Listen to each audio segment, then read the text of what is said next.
Mari et femme. Femme, que chacune soit soumise à son mari, comme il convient dans le Seigneur. Mari, que chacun aime sa femme, et ne s'aigrisse pas contre elle. Colossiens 3, 18, 19. Femme, que chacune soit de même soumise à son mari, afin que si quelques-uns n'obéissent pas à la parole, ils soient gagnés sans parole par la conduite de leur femme, en voyant votre manière de vivre chaste et respectueuse. Ayez, non cette parure extérieure qui consiste dans les cheveux tressés, les ornements d'or ou les habits qu'on revêt, mais la parure intérieure et cachée dans le cœur, la pureté incorruptible d'un esprit doux et paisible, qui est d'un grand prix devant Dieu. Ainsi se paraient autrefois les saintes femmes qui espéraient en Dieu, soumises à leur mari, comme Sarah, qui obéissait à Abraham et l'appelait son Seigneur. C'est d'elle que vous êtes devenues les filles, en faisant ce qui est bien, sans vous laisser troubler par aucune crainte. Marie, montrez à votre tour de la sagesse dans vos rapports avec votre femme, comme avec un sexe plus faible. Honorez-la, comme devant aussi hériter avec vous de la grâce de la vie. Qu'il en soit ainsi, afin que rien ne vienne faire obstacle à vos prières. 1 Pierre 3, 1 à 7. Femme, que chacune soit soumise à son mari, comme au Seigneur, car le mari est le chef de la femme, comme Christ est le chef de l'Église, qui est son corps, et dont il est le Sauveur. Éphésiens 5, 22-23. Dans la leçon précédente, nous avons indiqué comment choisir un conjoint. Une telle leçon semble s'adresser en premier lieu à nos jeunes frères et sœurs. Mais nous ne sommes pas tous jeunes. Certains d'entre nous sont déjà mariés. En outre, il y aura à l'avenir davantage de gens mariés qui seront sauvés. La Bible contient un enseignement très précis pour les gens mariés. Certains passages indiquent comme comment être des époux et d'autres disent comment être des épouses. Avant de se marier, il faudrait choisir la personne la plus adéquate. Mais une fois marié, l'homme doit apprendre devant Dieu comment être un époux, de même que la femme doit apprendre comment être une épouse. Par cet enseignement, les problèmes au sein du foyer et de l'Église seront atténués. Prendre du temps pour apprendre. En premier lieu, toute personne mariée, homme ou femme, doit se rendre compte qu'être époux ou épouse est une affaire des plus sérieuses. 1. Une affaire sérieuse. Avant de s'engager dans une profession, on doit être soigneusement préparé. Pour être médecin, il faut de longues années d'études suivies de nombreuses années d'apprentissage. Un enseignant doit suivre une longue formation. Un ingénieur doit achever au moins 4 ans d'études universitaires. Une infirmière doit étudier 4 années dans une école d'infirmières. N'est-il donc pas étrange que l'on puisse être époux ou épouse sans le moindre jour de formation? Pas étonnant qu'il y ait tant d'époux et d'épouses qui ne sachent pas comment s'y prendre dans leur vie de couple. Si je suis malade, me confierai-je aux soins d'un médecin ou d'une infirmière non formée sur le plan professionnel? Si j'ai besoin de quelqu'un pour donner des leçons à un enfant, demanderai-je l'aide d'une personne sans formation? Si je veux construire une maison, oserais-je engager un architecte non qualifié? Comment donc s'imaginer qu'un homme puisse être un époux, qu'une femme puisse être une épouse sans l'avoir jamais appris? Trop souvent, nos parents ne nous ont pas appris comment être des époux ou des épouses. Lorsque nous atteignons l'âge adéquat, ou que nous avons un métier, ou que nous trouvons notre autre moitié, nous allons tout simplement de l'avant et nous nous marions. Nous nous marions simplement lorsque nous avons l'argent ou la capacité de soutenir une famille. Mais ce manque de préparation est le point où commencent les futurs problèmes de la famille. Soudain, deux êtres sont plongés dans le mariage comme s'ils étaient destinés à être époux et épouses. Et pourtant, ils n'ont pas la moindre préparation pour une telle entreprise solidaire.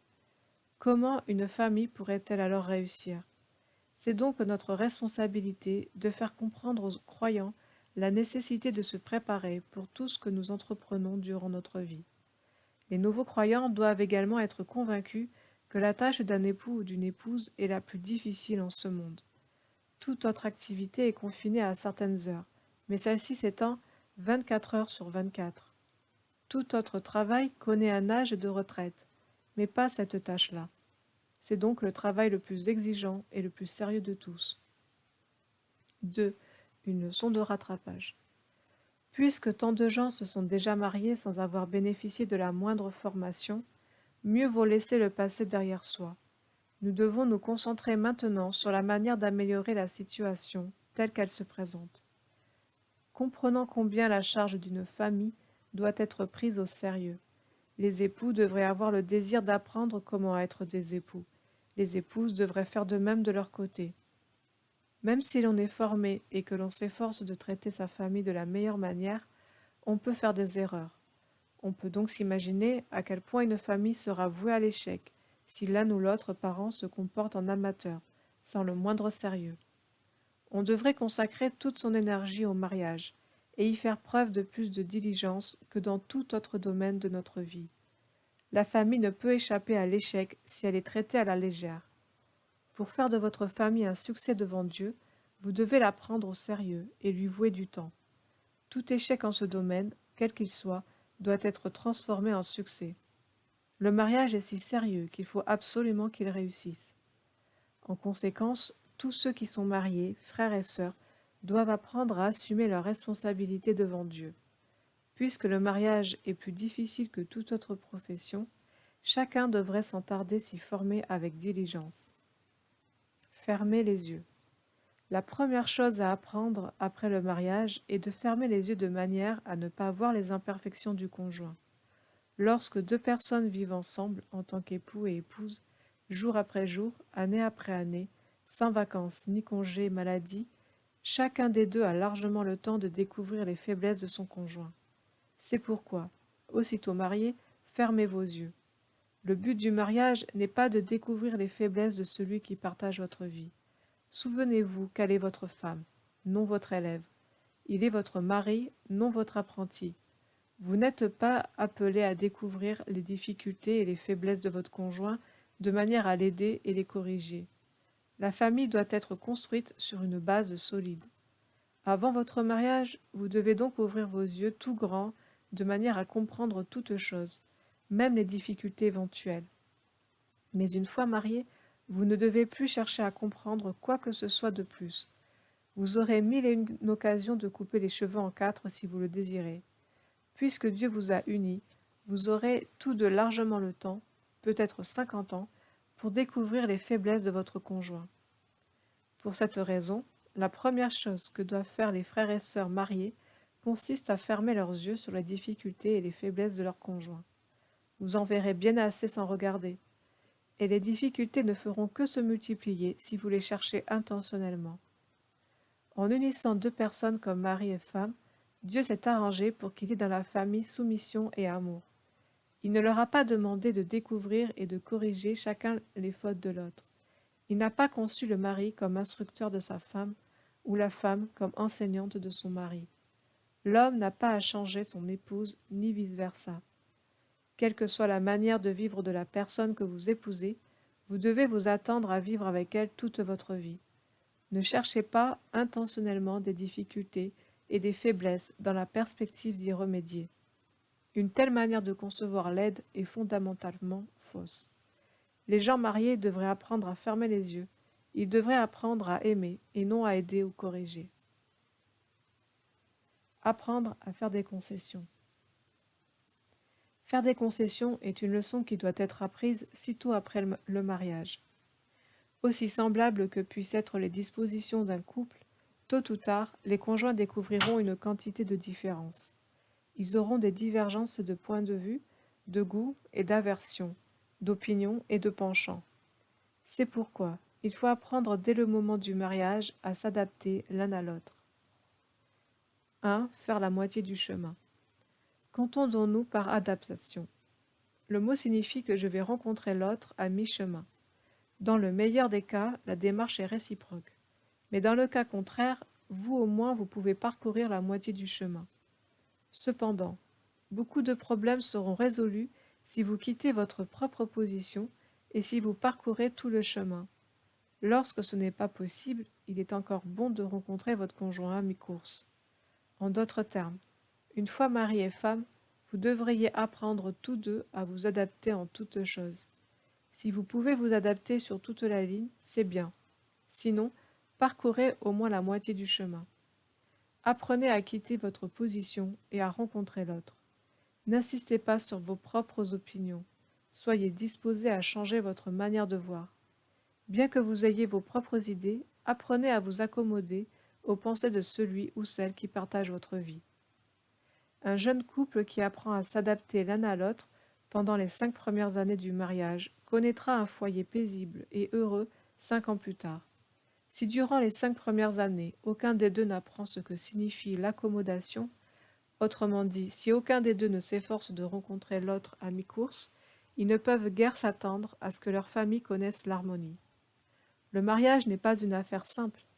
Pour qu'un mariage soit bon, chacun des deux doit y consacrer son temps et ses efforts. S'accommoder consiste à découvrir ce qui dérange l'autre. Certains sont spécialement effrayés par le bruit, tandis que d'autres deviennent nerveux dans le silence.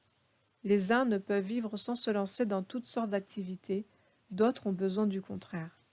C'est là que doit intervenir l'accommodation. L'un peut baisser le son, tandis que l'autre peut autoriser un peu de bruit. Ils se sont ainsi rencontrés à mi-chemin. Supposons que l'épouse soit extrêmement ordrée, tandis que son mari ne l'est pas du tout. Vouloir amener celui qui n'est pas ordré à suivre pleinement celle qui est ordrée peut l'amener un jour ou l'autre à jeter toute chose par-dessus bord et à hurler à sa femme de retourner chez ses parents. 2. Apprendre à renoncer à soi-même. En tant que chrétiens, nous devons apprendre à renoncer à nous-mêmes. Renoncer à soi-même signifie s'accommoder aux autres. Les conjoints devraient apprendre tous deux une plus grande souplesse. Il y aura au moins la paix dans la famille. Lorsque l'on sait renoncer à soi-même, l'adaptation est possible. Lorsque le renoncement à soi-même est absent, l'adaptation est également absente. Les jeunes croyants devraient comprendre que l'adaptation au sein de la famille ne se limite pas à quelques douzaines d'occasions. Cette adaptation peut couvrir des centaines et des milliers de choses. C'est ce que Pambert nomme la discipline familiale. Puisque les occasions de concession au sein d'une famille sont multiples, on peut parler d'une discipline de la vie familiale. Vous devez apprendre à abandonner votre propre point de vue et à accepter celui de l'autre. Être élogieux et sensible. Dès votre mariage, vous devriez apprendre à apprécier les points forts de votre conjoint. 1. Remarquer les forces de l'autre. Nous ne devons pas seulement être accommodants et fermer les yeux sur les faiblesses. Nous devons aussi apprendre à apprécier les points forts de notre conjoint.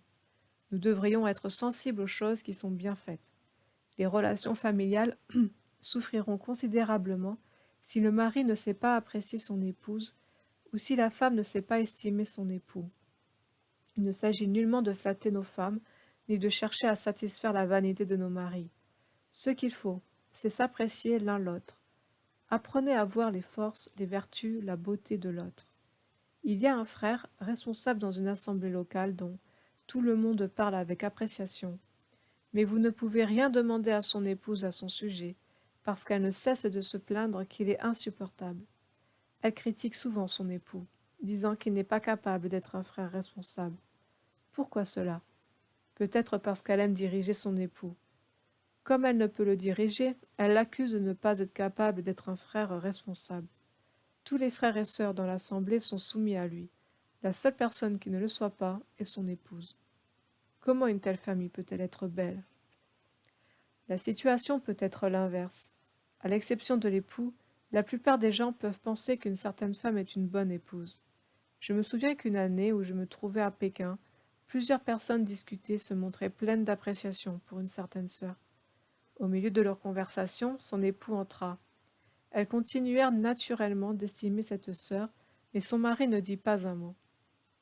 Son silence transmettait la pensée suivante. Qui sait que je n'ai pas épousé la bonne personne? Une telle pensée détruit certainement la famille. 2. Montrer son appréciation. L'estime d'un mari pour sa femme ne doit pas être inférieure à celle de qui que ce soit d'autre. Il se peut que son appréciation ne soit pas plus élevée, mais au moins elle ne devrait pas être moindre que celle d'autres personnes. Pourquoi l'avez-vous épousée si vous appréciez si peu sa valeur?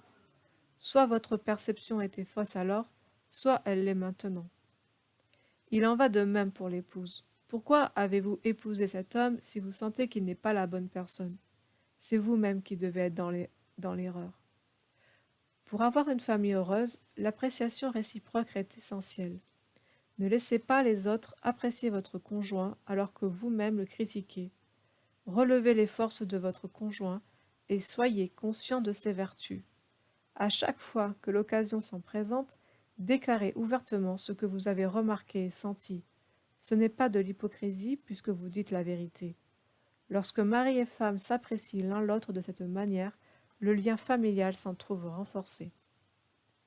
À défaut d'une telle expression de l'estime, beaucoup de malentendus et de problèmes surgiront. En Angleterre, il y avait un frère marié à une sœur, dont il ne disait jamais qu'elle avait fait quelque chose de bien.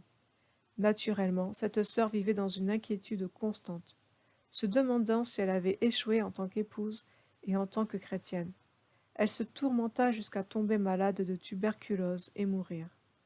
Alors qu'elle était au seuil de la mort, son mari lui dit « Je ne sais pas ce que je ferai si tu meurs, car tu as fait tant de bien. Que deviendra cette famille si tu meurs ?»« Mais pourquoi ne me l'as-tu pas dit plus tôt ?» demanda son épouse. « J'ai toujours l'impression que je ne vaux rien. Je me blâme tout le temps. Jamais tu n'as dit c'est bien. Je me suis tourmentée jusqu'à en tomber malade et maintenant je meurs. » Souvenez-vous qu'un couple a vraiment besoin de bonnes paroles. Il serait bon que ces bonnes paroles soient dites souvent. Mari et femme devraient apprendre à s'apprécier mutuellement et à parler positivement l'un de l'autre. Je sais qu'un bon nombre de frères ne vont pas bien simplement parce que leurs femmes ne sont pas élogieuses. Elles disent toujours que leur mari ne vaut rien. En conséquence, les maris s'accusent eux-mêmes. Leurs femmes jouent le rôle de leur conscience. Puisque celles qui sont censées les connaître le mieux, leurs épouses, les jugent comme des incapables, les époux concluent qu'ils ne valent rien. Souvenez-vous donc que la réussite ou l'échec d'une vie de couple dépendent autant de l'appréciation et de la reconnaissance des forces et vertus du conjoint que de la réticence à remarquer ses faiblesses et ses difficultés. Être courtois. Les conjoints doivent être courtois l'un envers l'autre. Il est abominable de ne pas être courtois. Nous devrions être courtois envers tout un chacun. Aussi familier que vous soyez avec une personne, vous perdrez son amitié si vous manquez de politesse. Paul nous dit que l'amour ne fait rien de malhonnête. Très souvent, les troubles familiaux proviennent de petites causes. C'est souvent à la maison que l'on manque le plus de courtoisie. On pense que notre conjoint, mari ou femme, est la personne qui nous est la plus proche et qu'on peut donc moins s'en soucier.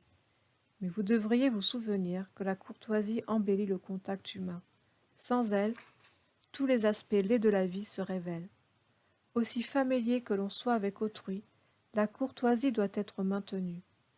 Un frère a bien expliqué ceci en disant que la courtoisie agit comme l'huile lubrifiante dans une machine.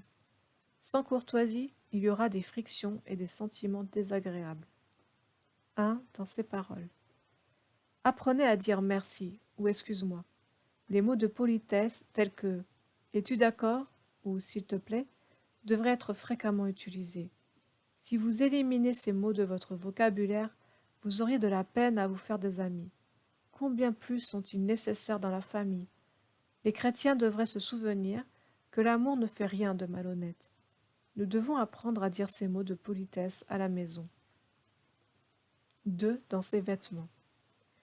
Non seulement vos paroles doivent être polies et vos manières courtoises, vos vêtements doivent aussi être corrects. Puisque vous aimez bien vous vêtir devant des amis, vous devriez aussi être bien habillé chez vous. Vous ne devriez pas agir différemment en ce qui concerne vos vêtements. Évitez d'être sans égard parce que vous êtes avec des proches. La familiarité peut nourrir le mépris. Qui est plus proche qu'un époux et une épouse? La courtoisie ne saurait donc être négligée.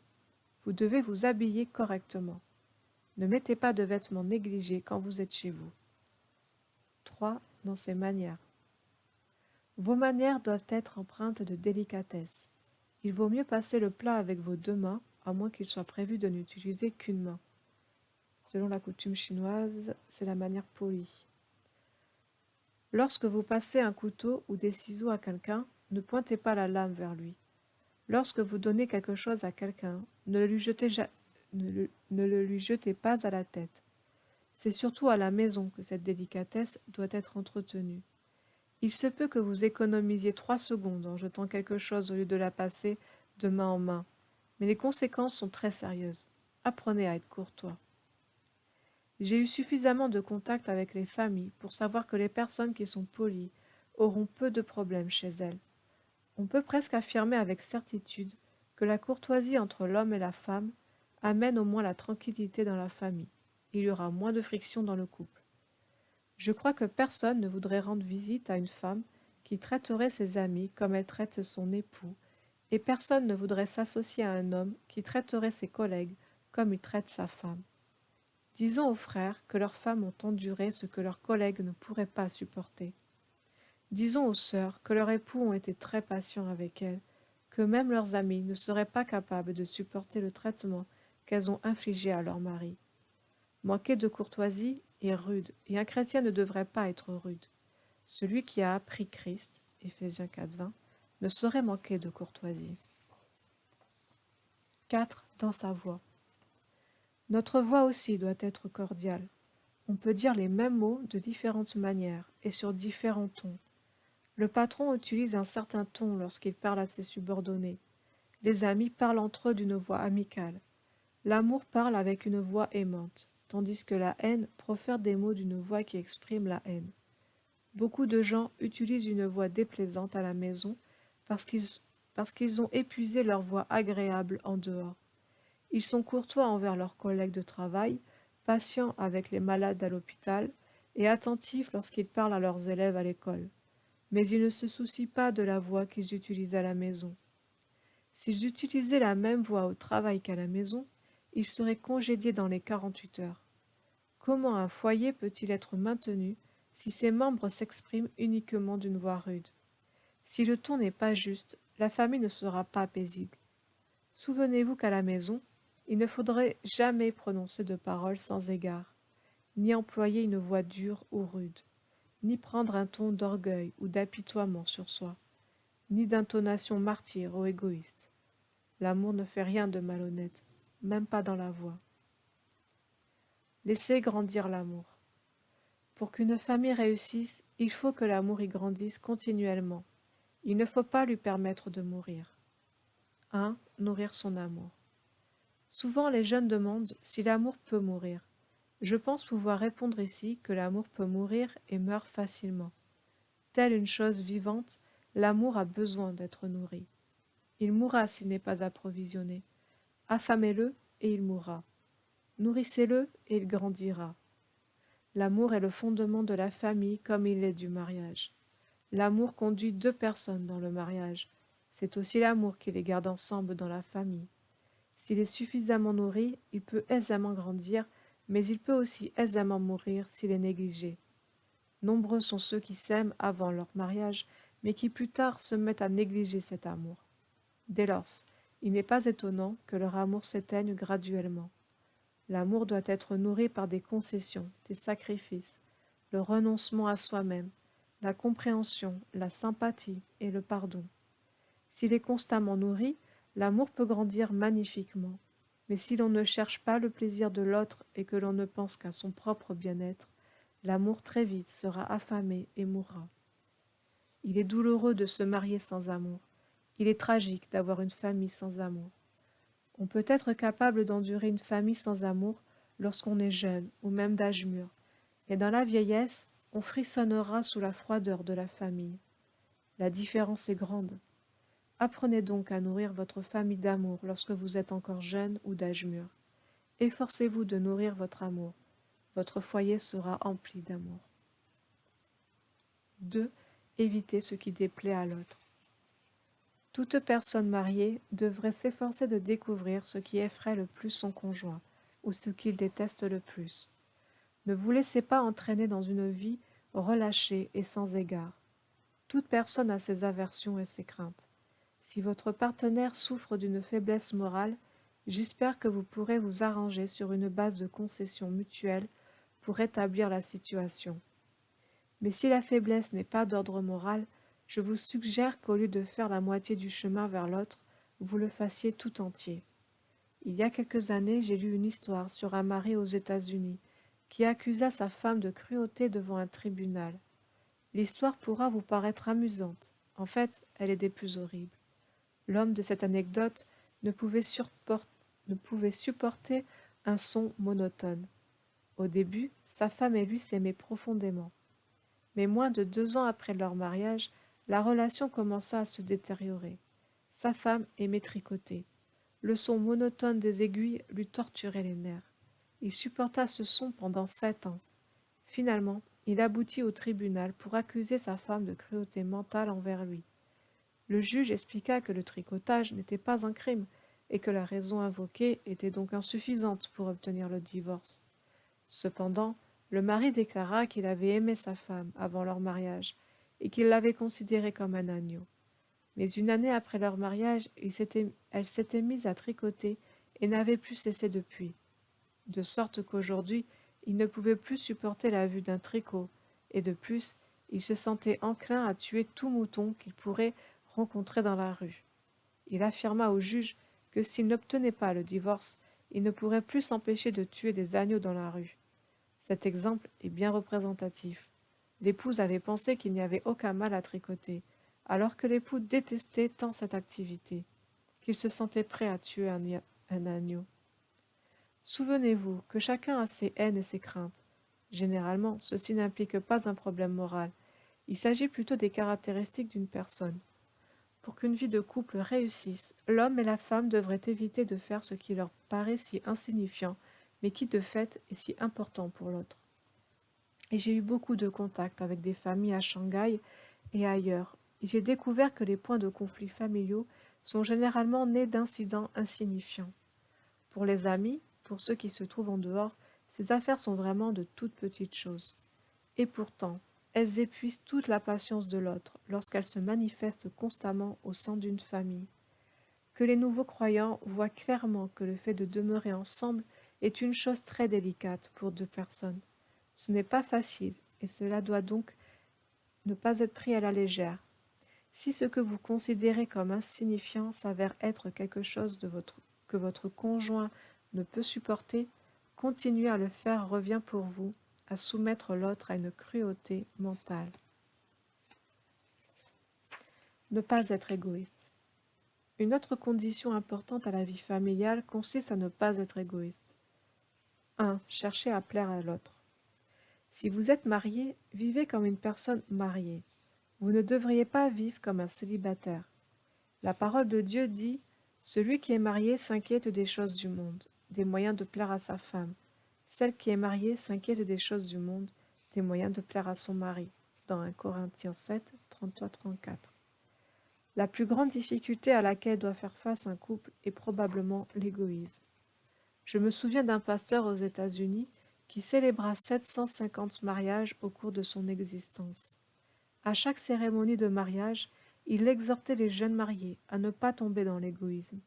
Le mariage avait besoin d'amour, non d'égoïsme.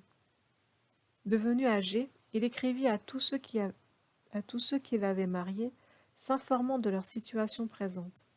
Il y avait encore plus de 700 couples vivant ensemble. Les réponses qu'il reçut étaient unanimes. Leur vie familiale avait été heureuse parce qu'ils n'avaient pas été égoïstes. Cette situation était tout à fait inhabituelle pour les États-Unis, puisqu'à cette époque, un mariage sur 4 se terminait par un divorce.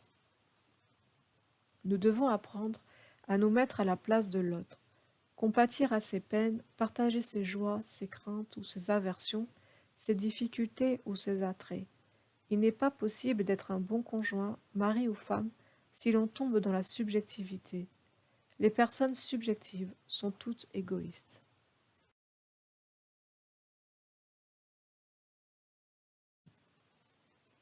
2. Sacrifier ses propres goûts. Une condition essentielle qu'implique le mariage est le sacrifice.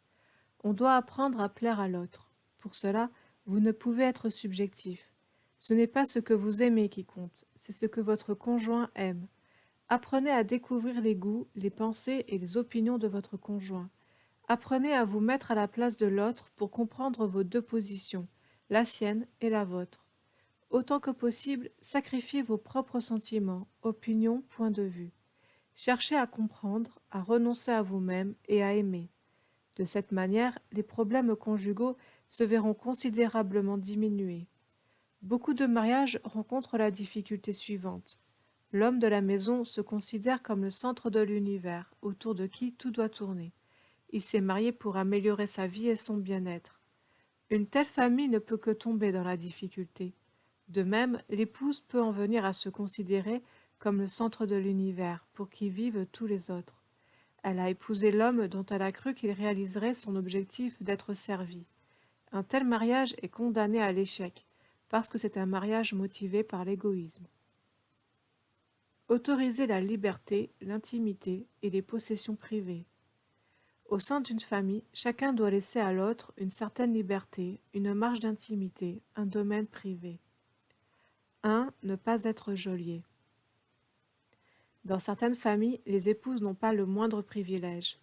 D'autre part, dans certaines familles modernes d'aujourd'hui, les époux n'ont pas le moindre privilège. On ne peut douter que ces familles aient des problèmes. Pour être un bon mari ou une bonne épouse, vous devez vous souvenir que vous pouvez aimer toute personne au monde à l'exception de votre geôlier. Personne ne peut aimer son geôlier, parce que personne ne souhaite être prisonnier. Vous ne pouvez aimer la sentinelle qui garde votre porte. Comment pouvez-vous aimer celui qui vous fait perdre votre liberté? Beaucoup d'époux se comportent envers leurs femmes comme des gardiens de prison. Pour un tel mari, rechercher l'amour de son épouse revient au même que si un gardien de prison s'attendait à être aimé par le prisonnier qu'il garde. Vous en demandez trop. Cela lui est impossible. Il en va de même pour les épouses qui agissent comme des gardiennes de prison envers leurs époux. Les gardiens de prison aspirent la crainte, non l'amour. Personne ne peut accepter qu'on lui retire toute sa liberté. Bien que le mariage fasse perdre la liberté à un homme et une femme, il faut se souvenir que ce n'est pas la perte de toute liberté. L'époux ne donne pas toute sa propre liberté à son épouse, et l'épouse ne remet pas toute sa propre liberté aux mains de son mari. Si l'époux s'attend à ce que son épouse lui concède toute sa liberté, il doit savoir que sa femme le craindra ou le haïra. 2. Dieu nous donne la liberté. Personne ne souhaite perdre sa totale liberté. Le désir de liberté fait partie de la nature humaine. Dieu lui-même nous rend libres. On peut le voir dans le fait qu'il n'y a pas de haie autour de la porte d'entrée de l'enfer. Il n'y a pas non plus de chérubins brandissant des épées flamboyantes autour de l'arbre de la connaissance du bien et du mal. Si Dieu n'avait pas voulu rendre l'homme libre, il aurait entouré l'arbre de la connaissance du bien et du mal par des chérubins brandissant des épées flamboyantes, afin que l'homme ne puisse pas manger son fruit. Mais Dieu n'a pas violé et ne viole pas la liberté de l'homme.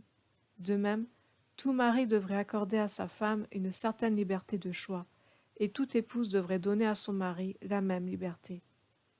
Si vous privez l'un de sa liberté, et si vous décidez à sa place, vous recevrez en retour soit la crainte, soit ce qui est pire, la haine.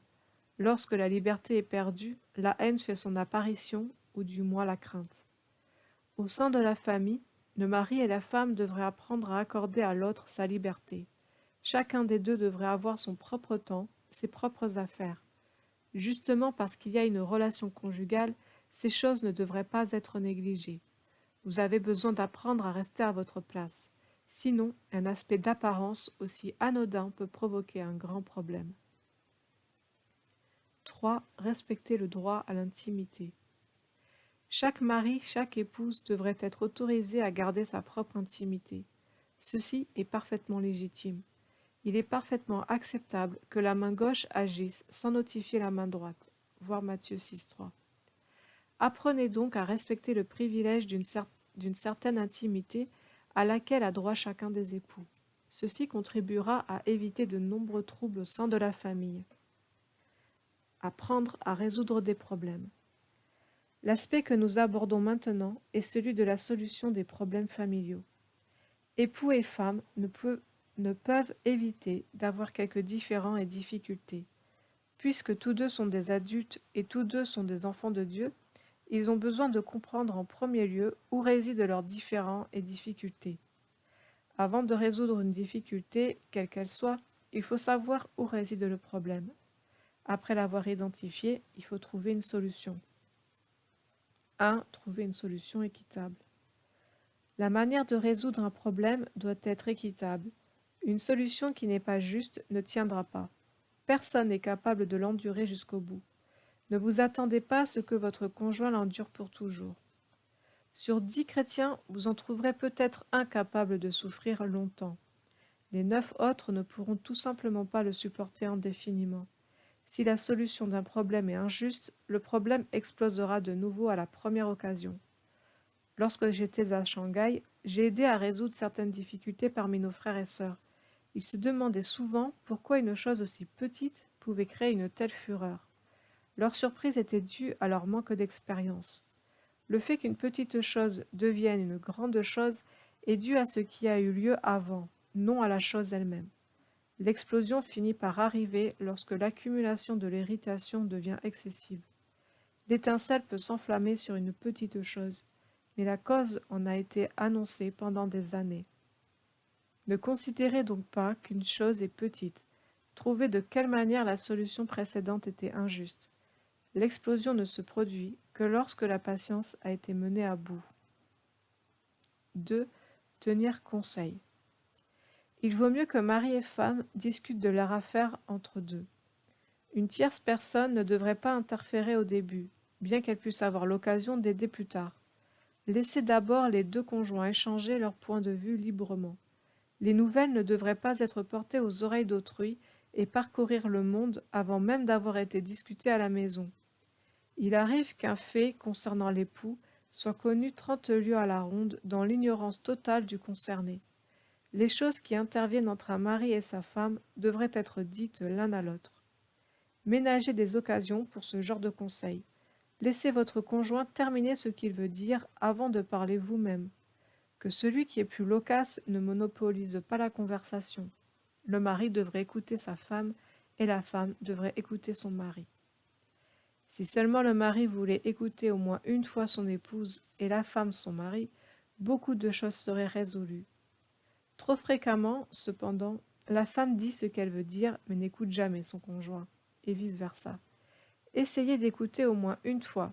Souvent ce faisant, les problèmes pourront être aisément réglés. Lorsque vous vous asseyez pour parler, discutez de vos conflits objectivement. S'ils sont amenés subjectivement, la discussion échouera. Le but de votre discussion est de découvrir ce qui est juste. Aucun de vous deux ne sait qui a raison, de sorte que vous devez avoir tous deux l'intention de découvrir la vérité. Vous devriez parler tous deux, puis prier tous deux. Par la prière, cherchez une solution. Demandez au Seigneur de vous faire comprendre à tous deux où réside la difficulté. Généralement, au moment où vous en viendrez à prier une seconde fois, la plupart des problèmes auront été résolus. Le problème pour beaucoup réside dans le fait qu'ils ne se sont pas assis et qu'ils n'ont pas écouté objectivement. Lorsqu'ils le font, leurs difficultés sont à moitié résolues. Ils seront très vite capables de découvrir la vraie source des ennuis. Durant les quelques premières années de mariage, ce genre de conseil familial devrait avoir lieu 2 ou 3 fois, après quoi il deviendra rarement nécessaire. Ainsi, la majorité des difficultés familiales pourront être comprises et résolues. C'est quelque chose que beaucoup de familles ont tenté avec succès et qui a amené la solution à de nombreux problèmes. Confesser et pardonner. Dans une vie familiale, mari et femme ont souvent besoin de s'avouer leurs torts et de se pardonner l'un l'autre. Ils ne devraient pas se contenter de passer légèrement par-dessus leurs fautes. Ils devraient les confesser. On devrait confesser sa propre faute et pardonner celle de l'autre. 1. Confesser ses péchés. Lorsqu'un chrétien pêche, le principe de base ne consiste ni à dissimuler sa faute, ni même à simplement s'en repentir, mais également à la confesser à celui qui a été lésé. La dissimuler et se déterminer à ne pas la répéter n'est pas suffisant. Un chrétien devrait confesser sa faute à l'autre, disant « J'ai eu tort ». Toute faute doit être confessée. Chaque fois qu'un mal est fait dans la famille, il faut s'en repentir et le confesser. 2. Pardonnez l'autre. Lorsque vous êtes en faute, reconnaissez votre tort. Mais que faire lorsque la faute revient à votre conjoint? Souvenez-vous que votre relation familiale est semblable aux autres relations chrétiennes. Si votre conjoint est dans son tort, apprenez à pardonner au lieu de jouer à l'inquisiteur, parce que l'amour ne soupçonne point le mal. 1 Corinthiens 13:5. L'amour n'enregistre pas toute faute. Au contraire, l'amour apprend à pardonner. Aussitôt pardonné, la faute est oubliée. L'amour ne veut pas dire se comporter comme Pierre dans Matthieu 18, où il comptabilise chaque faute et limite la mesure du pardon. Le vrai pardon ne tient pas compte du temps. Aussitôt que la faute est pardonnée, elle est oubliée. Le pardon est indispensable à la réussite d'une vie de couple. Cherchez l'aide de l'Église. Lorsqu'une famille a des difficultés, mieux vaut les résoudre au sein de la famille, peut-être en un conseil familial. Il devrait y avoir alors confession et pardon. Amener les difficultés devant une tierce personne tend à l'accroître. C'est pourquoi, faites tout ce que vous pouvez pour les résoudre simplement. Ne vous laissez pas conduire dans des complications. Parfois, cependant, il se peut que vous désiriez présenter certaines difficultés devant l'Église. Vous ne devriez cependant pas agir ainsi arbitrairement.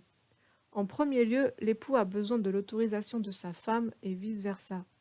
Puisque ni l'un ni l'autre ne sait comment résoudre le problème, vous décidez de chercher l'aide de l'Église. Le but n'est pas de vous disputer devant l'Église, mais plutôt de demander à l'Église de vous aider à résoudre le problème. Tous deux, hommes et femmes, devraient venir devant l'Église et parler tous deux. Tous deux devraient venir de plein gré, en disant « Nous sommes chrétiens, nous désirons que l'Église nous aide à découvrir notre erreur. Nous voulons chacun de nous dire à l'Église comment nous nous sentons. » Puisque les deux parties sont heureuses de recevoir l'aide de l'Église, leur problème sera facile à résoudre. Une telle procédure ne vise pas la revanche ou l'accusation de l'autre.